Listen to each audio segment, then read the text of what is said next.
爸妈，时代不一样了，现在呢提倡的是法治，国家都要依法治理，更别说一个小小的万家庄了。我觉得这个官司呢，咱们该打就打，打赢这一回，以后万善堂做事情就会收敛一些了。哎，那咋说他也是万家庄的书记哎。妈，万善堂这种家长式的做法，迟早会被淘汰的。哎呀，孩子啊，你说话说的容易啊，那万书记在万家庄，那就代表政府，咱跟政府打官司，那以后咋办呢？爸，没有您说的那么严重，无非呢，我们就是换一个方法而已，谁也不会把他怎么样的。这咱们和村里闹起来，我之后在集团咋干啊？该咋干咋干，咱是被人欺负，又不是欺负别人，怕啥？嫂子，你不懂，这事儿没这么简单。我又不是一太空人，我有啥不懂的？无非就是一些势力也冷落你、孤立你呗。这些人根本就不值得理。要是公司或者是领导是刁难你，大不了辞职就不干了。咱年纪轻轻的，到哪不是活得敞亮？哎，静芝，咱家你学问最大，这事儿你可得把稳了。放心吧，妈，关涛呢是我的好朋友，也是个非常好的律师。再说了，不是还有幸运的吗？如果他们俩咱们都信不过，你觉得咱们还能信谁呢？哎，那倒也是。是吧，爸妈？你看兴致也这么说了，要不然咱们就这么定吧，上法庭。清远来抱着。师兄，我要不还是带你去镇上宾馆住吧，我家里条件真是不太好。哎呦，没关系的，那阿姨都忙活半天了，我要不在这儿住，那阿姨不是白辛苦了吗？就是。再说了，你姐那边明天就有信儿了，我住这儿离得近呀，方便。就是啊，那吴律师，你要是不嫌弃的话，就在这儿将就一晚上啊。哎呦，阿姨您别这么说，这儿特别好。还有那个，我姓关。关头，瞧瞧我这记性。那关律师，那就早点休息。哎，那你也早点睡。嗯，那师兄你早点休息吧，然后有事叫我啊。应该不会有事。晚安。啊，晚安。嗯。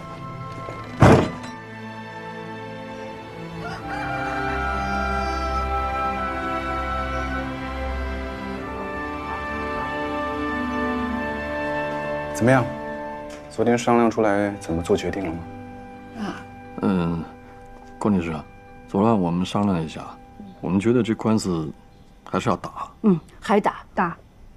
不打，不也没别的办法吗？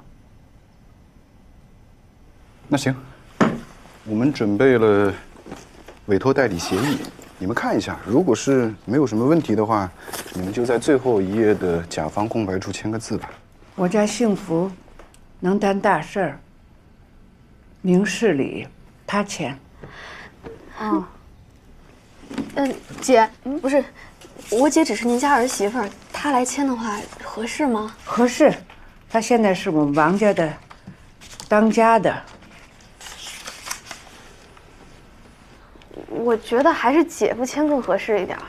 不折，我们王家都是女人当家。啊，对，这事来龙去脉我最清楚，我来签，签字啊。对，这儿。还有一件事啊，我听说在谈土地补偿的过程中，庆来被踢，还住了院，是吧？那倒没事啊，那个现在都正常了，都好了。庆来被踢的这个事件，我们也还是要提起诉讼，这样呢，有利于在土地赔偿的过程当中占有主动，对方呢会做出更多的让步。哎，关律师，那你的意思是可以让他们多赔钱？那就够，一块儿够。可以这么理解。哎，庆来，你看病的病历单据，包括拍的片子都还在吗？都在啊。那这样的话，我们还需要再签一份协议。就是关于庆来人身伤害的。这个就得是我姐夫自己签了。行。行。哦，是这样啊，一个案子最低的价格是2000块钱，再加上庆来的官司，2个案子加一块呢是4000块钱。你看看你们是转账呢，还是给现金啊？4000啊？对，不，你们都什么都没干呢，就先收4000块钱。那个太多了吧，钱便宜点儿。婶儿，叔，这其实整个的诉讼过程是挺麻烦的一件事儿，从时间就很长，然后再到我们要去收集证据，然后把这些材料交到法庭，再去分析对方的这个答辩思路，然后再准备最后开庭的材料，所以其实这已经是最低收费了。我们如果是在城里的话，一般这个费用，如果我们所来打这种财产类的案子，都是要按诉讼标的额的比例来收费的。关律师说的，真的已经是最省钱的方法了。妈，打官司咋能不花钱呢？你想想，是这4000块钱多，还是那几万块钱多？桂枝，你出来一下。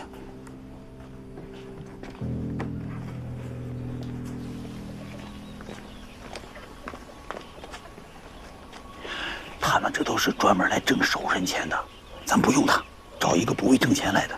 不会挣钱，人家为啥？还怕他不挣咱钱呢？挣了钱给咱办事儿啊！再说，幸福他妹子也在，他能不帮他？就用他们。关律师，咱们乡下人打官司是大事儿，您别笑啊。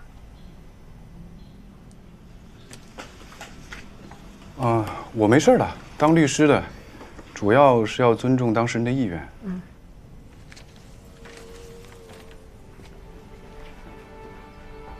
关律师啊，太辛苦了，感谢谢谢。就这钱的事儿，我们农村人钱都不放屋里头，都放信用社，还是个死息。也快到日子了，到日子再给你，可行啊？哎，那要不妈，哎，那个幸福，没关系的。阿姨啊，就照您说的办。哎呦，太谢谢了，太不好意思了，谢谢谢谢，你快坐快坐。行。姐，你说他家人咋这样？打个官司跟代理费都不情不愿的。我是你妹子，这当然没什么，可人家关律师凭啥呀？关律师，对不住啊，我公公婆婆他们对于钱还是比较谨慎，但是您放心，该给您的我们一定会给，不会让你们为难的。没事儿，钱都是小事儿。主要是我觉得他们好像还没有下决心呢。我比较担心的是如果这个案子进入到诉讼程序的时候，万一当事人反悔变卦，那就会比较复杂。我的建议是呢，你们最好再统一一下意见。现在这个案子如果不打的话，也还来得及。那这哪能不打呀？事情都到这一步了，不打也不成了呀。行，那我们会努力的。你回去吧，我们走了。行，走了。关律师，你们慢走啊。好。来。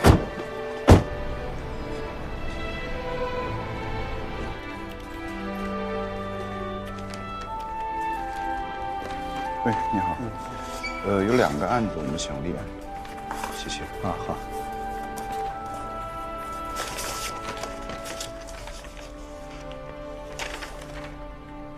你这2个案子，按照涉及财产金额来算的话，第一个案子的诉讼费是4100元，人身伤害这个案子诉讼费是50元。哎呀，真是。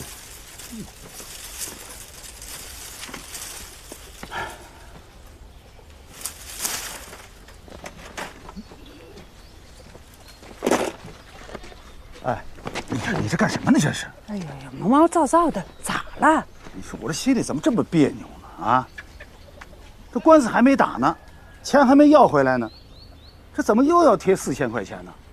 我心里越琢磨越不舒服。爸，你要是想不通，不想打了，咱就不打了，也没人勉强咱们。我不是那个意思，这官司不打，那钱要不回来呀。那你可想好了，现在说不打还来得及，那回头官司打起来，那再撤就麻烦了。我就觉得吧，太贵了。原本咱们只打一个官司，是不是？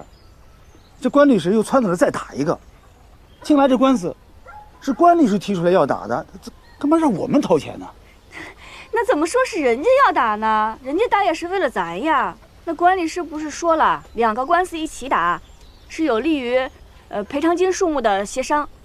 问题是官司打输了呢，是不是还得再赔2000块钱？那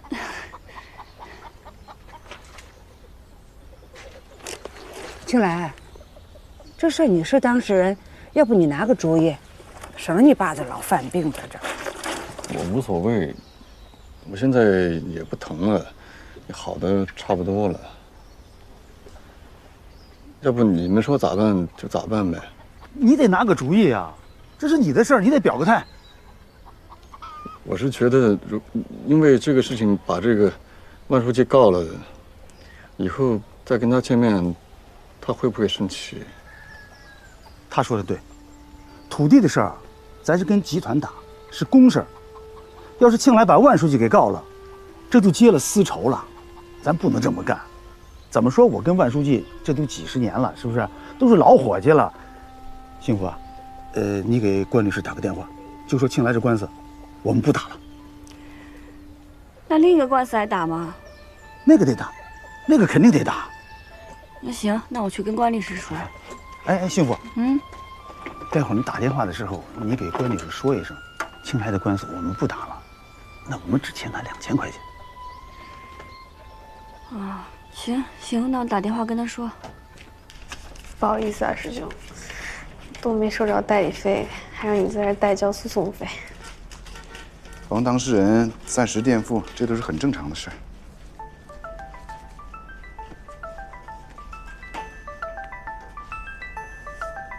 喂，幸发。关律师，你们在哪儿呢？我们在立案呢。哦，那个青来的案子不起诉了。啊？什么？你们确定吗？对，我们确定不告了。那行，那我尊重你们的意见，那我就撤了啊。行，那就这样。撤了，不告了？你姐说，你姐夫那个案子，他们决定不打了。哦，对不起啊，那个我们钱交多了，就是第2个那个人身伤害的案子，我们不打了。啊？不打了？哟，可是我已经把资料输入到电脑里了。你们诉讼费交了，就正式立案了。如果你们不打的话，那只有做撤诉处理了，那这钱就不能退你们了。那就这样吧。啊，那你们收据拿了吗？哦，这边。啊，谢谢。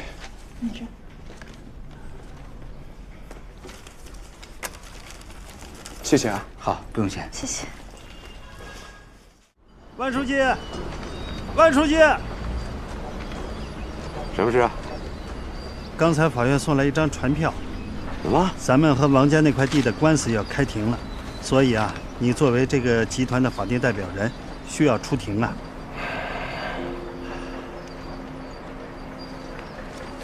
可真成了被告了。看见了吧？啊，我爸拼死拼活为万家庄拼了大半辈子，现在把自己拼成被告了。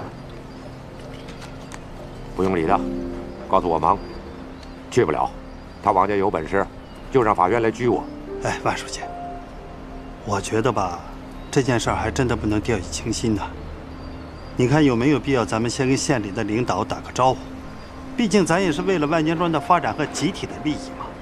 让领导先过问一下，有备无患嘛。没有必要，我就不信我们能输。我们要真输了，我这个书记还真不干了。毕竟是上法庭，反正呢，村委会和集团都得有人出席，要不然我和传家去。行，那就你们俩去吧，听听法官怎么说。哦，把那个胡律师也叫上，别一天到晚就知道挣钱，什么也干不成。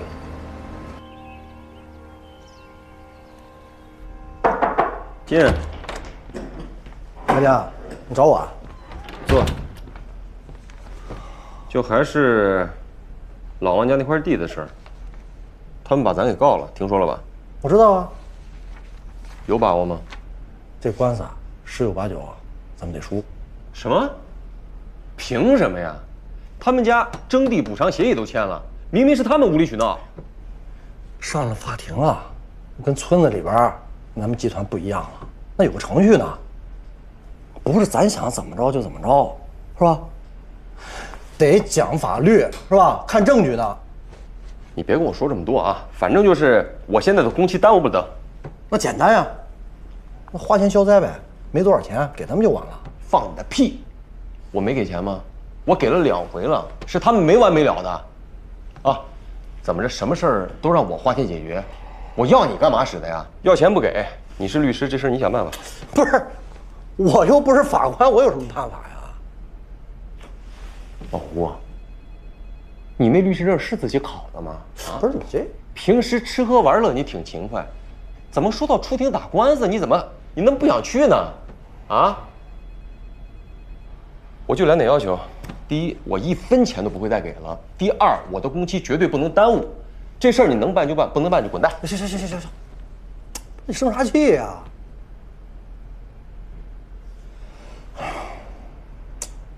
我这儿倒有个办法。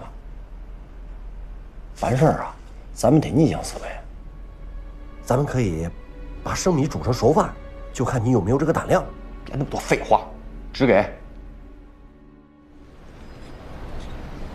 原告、被告，你们的情况呢？法庭已经了解了。现在法庭再次主持协调，请问双方是否有协调意愿？我要是愿意协调，我就不上这儿来了啊！征地是为了全村的经济发展，他们就应该舍小家为大家。凭啥呀？你说舍小家就舍小家，那是我家，你咋不舍你家呢？审判长，我们曾经经历了要求个体为了集体利益无条件牺牲个人利益的时代，现在社会在发展，我们的党和政府都越来越注意保障个人权利，所以在2002年通过，并在2003年实施了农村土地承包法，这是为了维护土地承包当事人的合法权益。所以呢，被告的说法，原告无法接受。你们不接受，我们有什么办法呀？啊，收地这事儿啊，是村民代表大会通过的啊，他们协议都签了，钱都给了，还给了不止1次。哎，我也不知道怎么这搞来搞去就搞到这儿来了，是不是？你早知道今天，那当时早干嘛了？会长没答应啊？我们后来已经改了呀，并且已经告诉你们了，就是因为老蔡那6万块钱的事儿，而且他们还把我们土地给损坏了，这钱你们得赔。你们要是不赔，这地我们就不出让了，我们就该种菜种菜。你们爱上哪盖房子去，上哪盖房子去。哎，你们强征地，你们还有理了？法官，你早就该敲他啊！你听见了吧？他自己说的是后来又改了，是因为那6万块钱的事儿，对吧？一次次的要钱，一次次的要钱，没完没了的，这叫欲壑难填，知道吗？欲壑难填，我他妈越说越生气。哎，就他们老王家在万家庄，万家人对他们家怎么样，大家心里都清楚吧？怎么着这白米干饭还养出狼来了？就对这种没有契约精神的人，咱们还跟他们闲扯什么呀？你看，法官，我非常非常的理解你，大家都挺忙的啊，你就该怎么判怎么判，想怎么判怎么判，判。我们有理，反正该怎么判怎么判。刑罚，法官没问你，你不要说话。哦。我方提醒法庭注意，被告既不提出证据，也不郑重辩论，还言出不逊，这表现了被告方这货是哪儿对法庭的蔑视以及对法官的不尊重。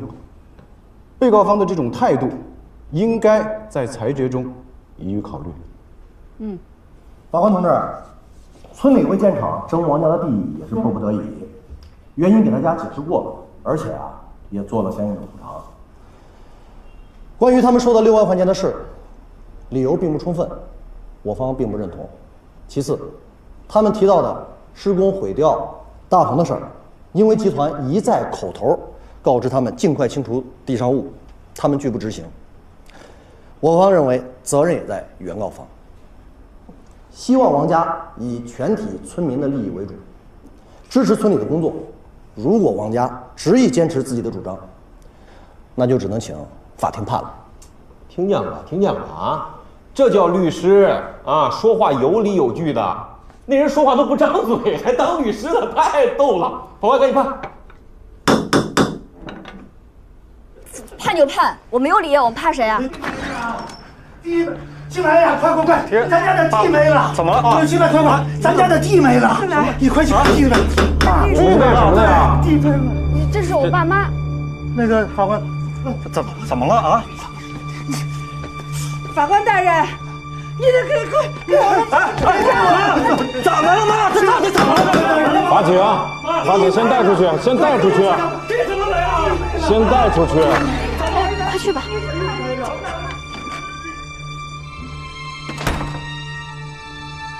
法官，这原告都走了，咱还聊吗？休庭吧。爸，你赶快去看看。不是，到底是怎么回事啊？地没了，地让他们给毁了。怎么毁了呀？推土机、铲土机都到了，都给铲了。但我的菜，我种的菜呢？哎，你的菜呢？地都没了，哪有你的菜呀？挖了这么大一坑啊，都开始打地基了，快去看看吧。那法庭还没判呢，他凭啥铲咱家地呀？我去找他们去。哎，幸福，现在休庭了，再这么闹下去，对咱们一点好处都没有。这样，你们先回家，相信我，我来处理。关律师，你可得给我们做主啊！星月，走，我们去现场看看。哦，先回去啊。老李，下班了还不撤啊？好，马上走。我先走了啊。好嘞。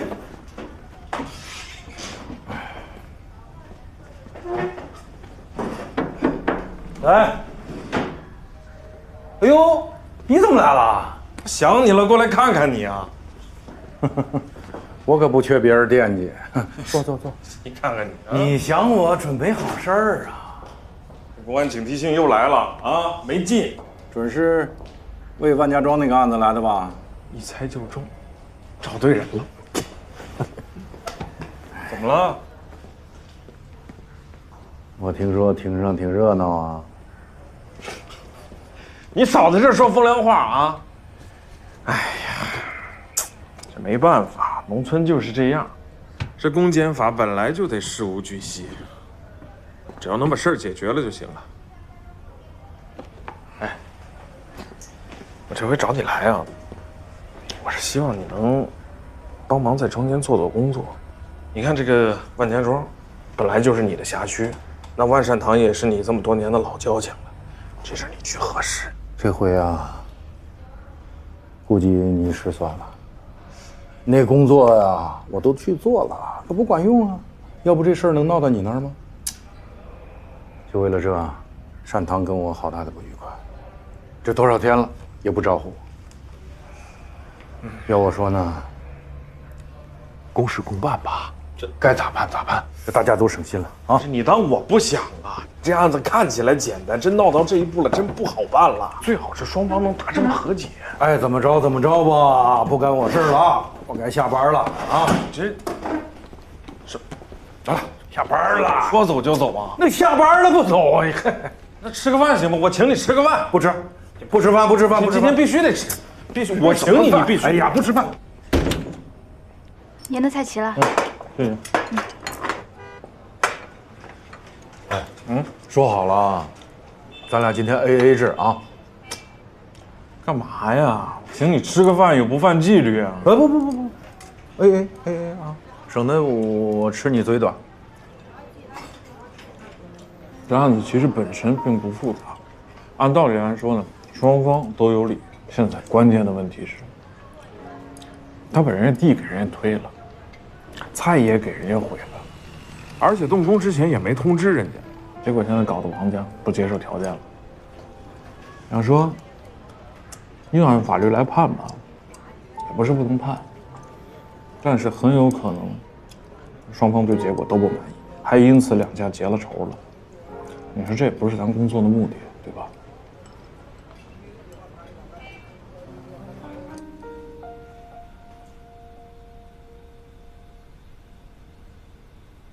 叔叔阿姨啊，你们放心，村里越是这样呢，我们胜诉的可能性就越大。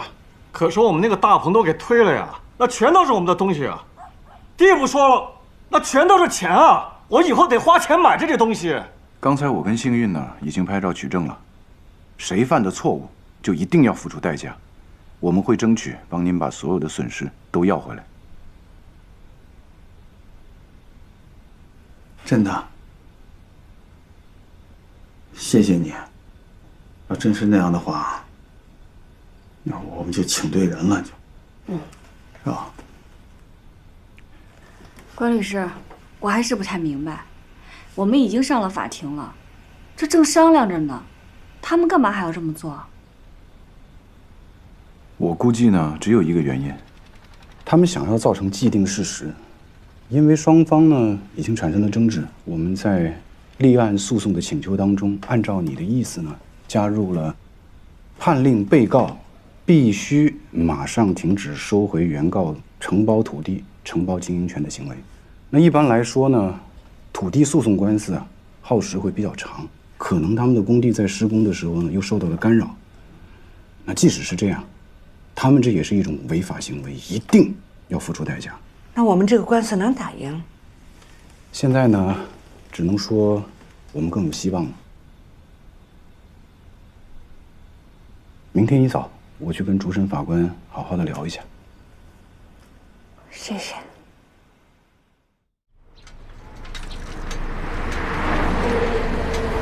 哎，李公安好。李公安好。好。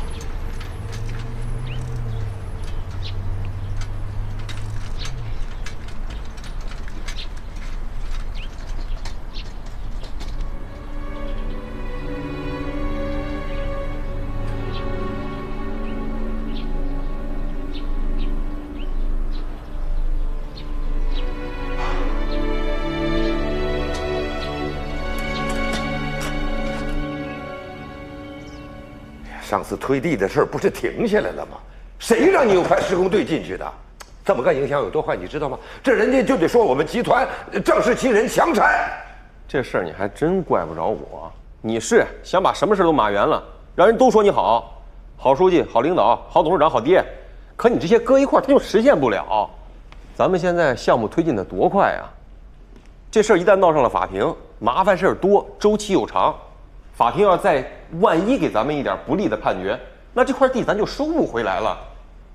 那咱上哪儿再找一块地去建那么个污水厂啊？啊？那你说，你真到那个时候，集团损失就更大了。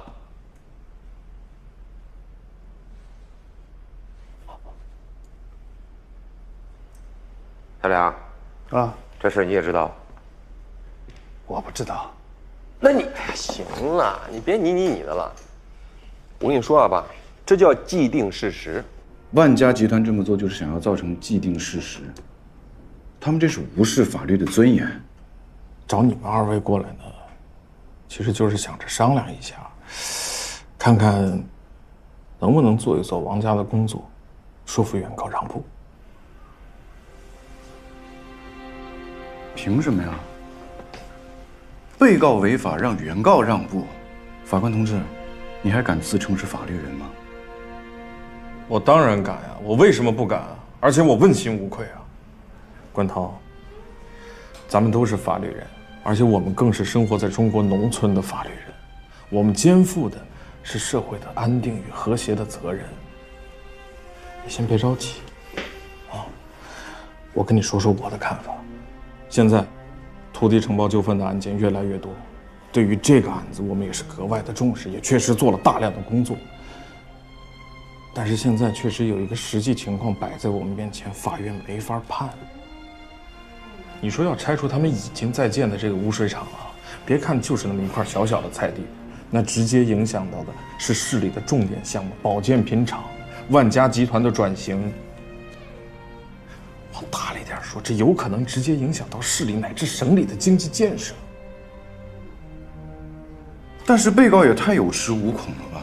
那法律的尊严不用维护了？这当然要维护，但是现在关键的问题是，你甭管他们是不是已经开工了，保健品厂、污水厂，是不是必须要建？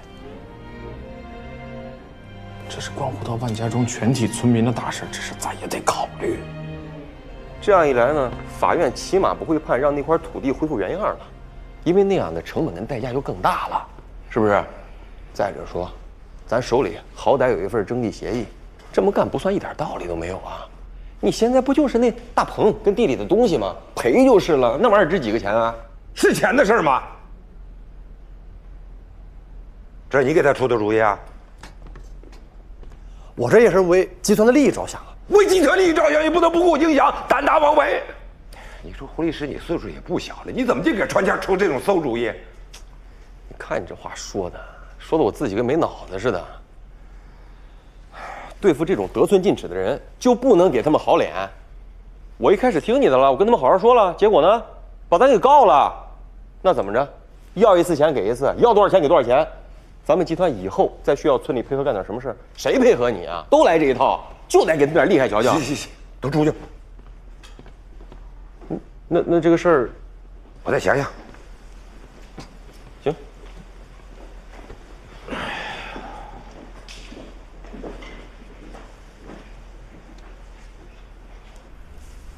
吴法官，你的意思是什么？那你接着说。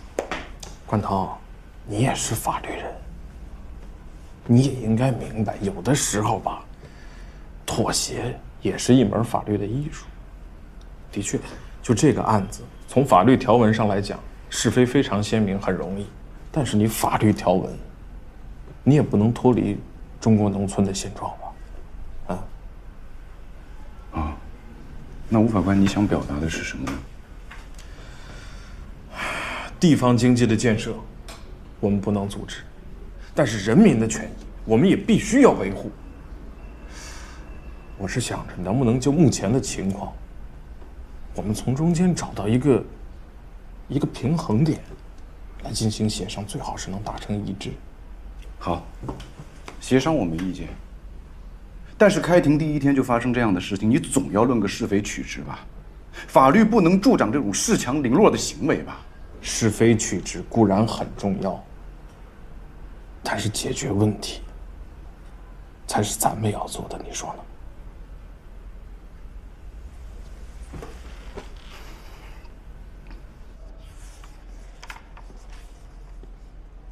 呢？严磊，哎呦，我兄弟来了！来，敲什么门呐？哎，想坐哪儿？行，坐吧。看看，2天见不着我就想我了吧？我还真不是想你，我是来求你的。行，拉倒吧，咱俩啊用不着说这个字儿啊。要是你个人的事情，怎么都好办；其他的事情，您免开尊口。老李啊，我还不知道你，不就是为了昨天把王有德家地推了的事儿来的吧？山堂，你说王家过去在村里挨欺负，一直是你护着他们，这回这到底是咋回事啊？你说你收了人家的地，踢了人家的人，还不给人家赔偿，现在没等判，就把人家地给推了，你这是往死路上逼人家呀！谁让他们招呼也不打就找律师告集体？我要不压他们的念头，那别人跟着起哄，我怎么办？他们家有特殊情况，谁的情况不特殊？不是，那你也应该好好跟人家说呀！你强推人家的地干嘛呀？对，这件事情啊，船家他们做的确实是不对。刚才我也把他们都给骂了，但是话又说回来了，船家心急，这是为了集体利益，集体发展好了，整个万家庄都受益，包括他老王家啊！我这给他点教训也没什么。那现在咋办？你就不打算管了？那倒不至于，那我还真成了土匪了。是这样，他们家的损失，集团负责赔偿，同时，他们与经销商的6万块钱我也认了，然后我再想办法从集体的土地上找一块地补偿他。但是有个前提，他们不能再阻碍施工。你看，我就跟他们说了。这个万董事长呢，人霸道点儿，但是他是个讲理的人，他不会胡来的。你看，这吴法官呢，还担心没法跟你沟通，我觉得他多虑了。他一点都不多虑，他来了我都不见他，我有律师。这也就是你来了啊，我不能拿我兄弟的事不当回事吧？那这么着，他们能满意吗？那你都这么爽快了，他们肯定没问题啊。那我有问题。这件事情啊，是双方商量啊，协商解决，对吧？公平协商，我可不能当被告。人家告的是集团，不是你个人。一样，咱这个项目是集团发展的重要项目，啊，也是市县的明星项目，不能一开头就背上这样的名声。他们先撤诉，我再安排。行，就这么定啊！哎，等会儿，上回生气了，没拿这茶叶，我给你拿上。哎呀，算了，别！哎，我这搁哪儿去了？那行，回头再给你吧。来，我送你。等会儿，一会儿再聊聊。我觉得单堂说的是可信的。一开始咱们不就是为点钱吗？现在问题解决了，也就没事儿了，对吧？玉树，这话可不能这么说呀。那是因为我们要告他们，所以他们才好好来谈的。那之前他们推三阻四的，要不是为这，庆来也不至于受伤，我公公也不至于吐血。反正现在也已经开庭了。那不如就拿到法庭上，当着法官的面一块儿说。那咱们这私底下说悄悄话，那回头我们撤诉了，他们不认了，咋办？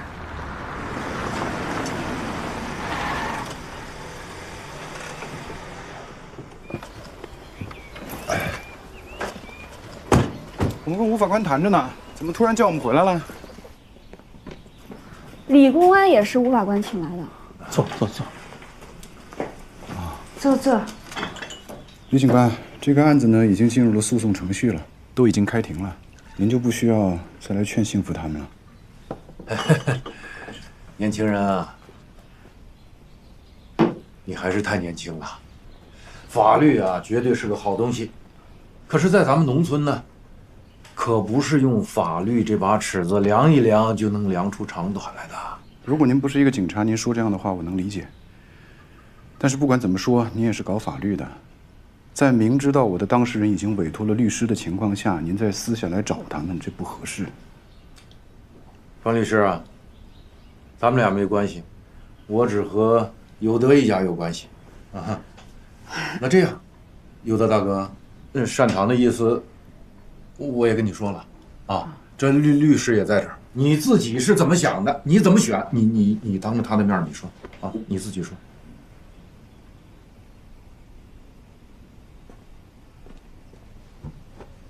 爸，咱们家可下了多大决心才走到这一步的？你可想好了？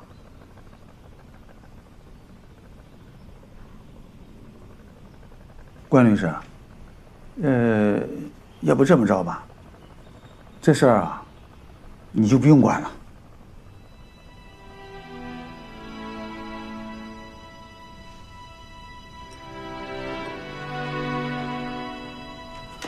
关律师，那要是我们撤诉的话，那之前村里做的那些事儿，那还有个对错的评判吗？要是撤诉了，那就是私下和解，那就没有对错了。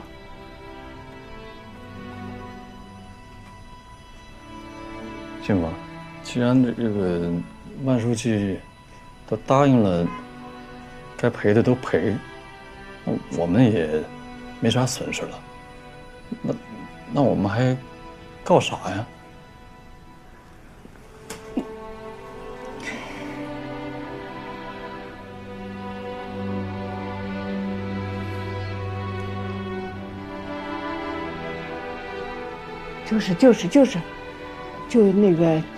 就这样吧。你看咱农村人过日子，前想几步后想几步，法官也同意了，万书记也同意了。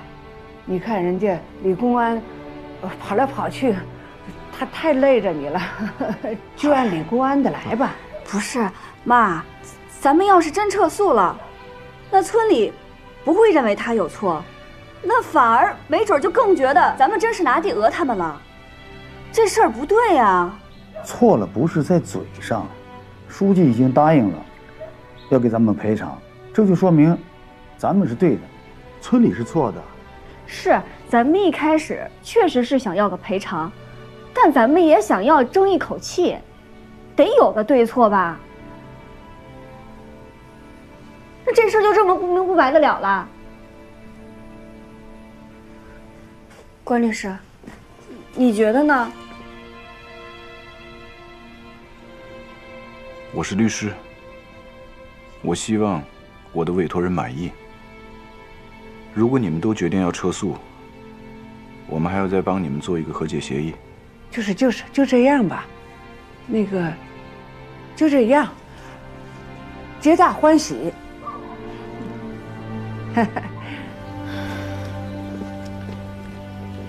哎，关律师，这事儿我真觉得对不住了。没事儿，挺正常的。只不过是通过诉讼解决的话，也许能够为你们争取更多利益。关律师啊，这村里的事儿啊，和你们城里也真是不一样。这小门小户的过日子，不吃亏就得了，占便宜不是啥好事。这怎么能叫占便宜呢？这是通过法律维护委托人的合法利益。您干了这么多年公安了，怎能这么看待这个问题呢？嗨，法无外乎情嘛，这乡里乡亲的，还是有情有义，更好相处一些啊，是吧？行了，你们聊吧，我走了。